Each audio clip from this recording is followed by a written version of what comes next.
Je suis ce qu'on appelle un Allemand de l'étranger, autrement dit, un Allemand dont la résidence principale n'est pas en Allemagne. Rien qu'en Europe, nous sommes plus d'un million. Bien que nous vivions à l'étranger, nous avons le droit de participer aux législatives, autrement dit, d'élire tous les 4 ans les membres du Bundestag dont la majorité choisira ensuite un chancelier ou une chancelière. Ces derniers temps, c'est plutôt chancelière. L'élection des députés a lieu selon, attention, un scrutin proportionnel personnalisé dans 299 circonscriptions. Concrètement, chaque électeur dispose de 2 voix. La première va à un candidat, la seconde à un parti. Au final, on arrive donc à 598 députés, voire souvent plus. Mais je ne vais pas m'attarder aujourd'hui sur les savants calculs permettant de calculer le nombre de sièges. Jusqu'en 2009, c'était tout simple. Il suffisait, en tant qu'Allemand de l'étranger, d'avoir habité un jour ou l'autre en Allemagne pour pouvoir voter, ce qui était mon cas. Je faisais une banale demande auprès de la mairie de mon dernier lieu de résidence, on m'inscrivait sur les listes électorales. Après, libre à moi de voter par correspondance ou dans le bureau de vote en Allemagne. Mais un beau jour, 2 femmes allemandes qui vivaient en Belgique depuis leur naissance se sont plaintes. L'Allemagne leur refusait le droit de vote parce qu'elles n'avaient jamais vécu en Allemagne. Elles déposèrent un recours auprès du tribunal constitutionnel à Karlsruhe. Résultat, en 2013, les partis ont été obligés de concocter à toute allure une nouvelle loi électorale.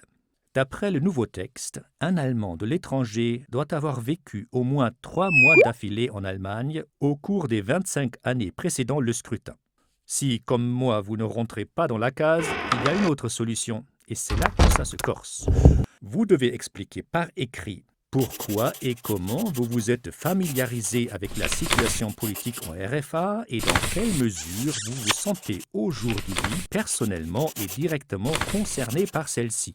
En clair, je dois dorénavant déposer une demande argumentée pour obtenir le droit de vote, sachant que la réponse restera à l'appréciation de la personne qui traitera le dossier dans ma commune de rattachement.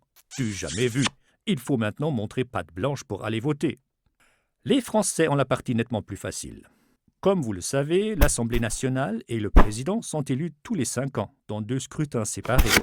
Il y a 577 circonscriptions. 539 d'entre elles se trouvent dans l'Hexagone, 27 dans les collectivités d'outre-mer et, nous y venons, 11 à l'extérieur de la France. Ainsi, par exemple, une Française vivant en Allemagne appartient à la 7e circonscription des Français de l'étranger.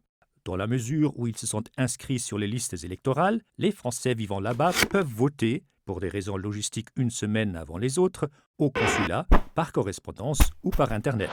C'est simple comme bonjour. Aucun Français ne doit démontrer qu'il a de bonnes raisons de choisir qui va le représenter au Parlement ou d'élire le futur président.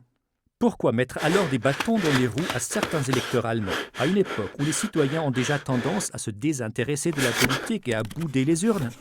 Pour moi, cette nouvelle disposition concernant le droit de vote des Allemands de l'étranger constitue une violation flagrante du principe d'universalité et d'égalité figurant dans la Constitution. Et je m'en vais de ce pas écrire une lettre bien sentie aux députés de ma circonscription.